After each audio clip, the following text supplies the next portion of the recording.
SIP ಅಂದ್ರೆ ಏನು? ಚಿಕ್ಕ ಚಿಕ್ಕ ಇನ್ವೆಸ್ಟ್‌ಮೆಂಟ್ ಯಾಕೆ ವರ್ಕ್ ಆಗುತ್ತದೆ? ಬಹಳ ಜನ ಫ್ಯೂಚರ್‌ಗೆ ದುಡ್ಡು ಸೇವ್ ಮಾಡ್ಬೇಕಂತ ಬಯಸುತ್ತಾರೆ. ಆದರೆ ಎಲ್ಲ ದುಡ್ಡು ಸೇವ್ ಮಾಡಲಿಕ್ಕೆ ಎಲ್ಲರಿಗೆ ಈಸಿ ಅಲ್ಲ. ಮನೆ ಖರ್ಚು, ಮಕ್ಕಳ ಎಜುಕೇಷನ್ ಇದೆಲ್ಲ ಸಡನ್ ಎಕ್ಸ್‌ಪೆನ್ಸಸ್ ಎಲ್ಲ ಇರುತ್ತೆ ಅಲ್ವಾ?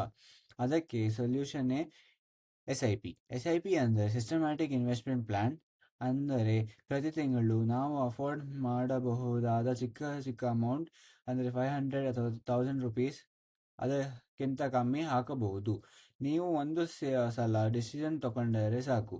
ಆಮೇಲೆ ಪ್ರತಿ ತಿಂಗಳು ಆಟೋಮ್ಯಾಟಿಕ್ ಆಗಿ ಆ ದುಡ್ಡು ಇನ್ವೆಸ್ಟ್ಮೆಂಟ್ಗೆ ಹೋಗ್ತಾ ಇರುತ್ತದೆ.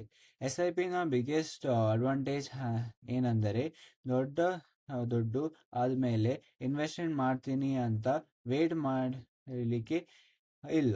ಚಿಕ್ಕ ಅಮೌಂಟ್ ಇಂದನೇ ಸ್ಟಾರ್ಟ್ ಮಾಡಬಹುದು. ಇದು ಮಂತ್ಲಿ ಬಿಲ್ ಕೊಡುವ ಹಾಗೆ ನಿಮಗೆ ಗೊತ್ತಾಗದೆ ಸ್ಲೋ ಆಗಿ ದುಡ್ಡು ಬಿಲ್ಡ್ ಆಗ್ತಾ ಹೋಗುತ್ತದೆ.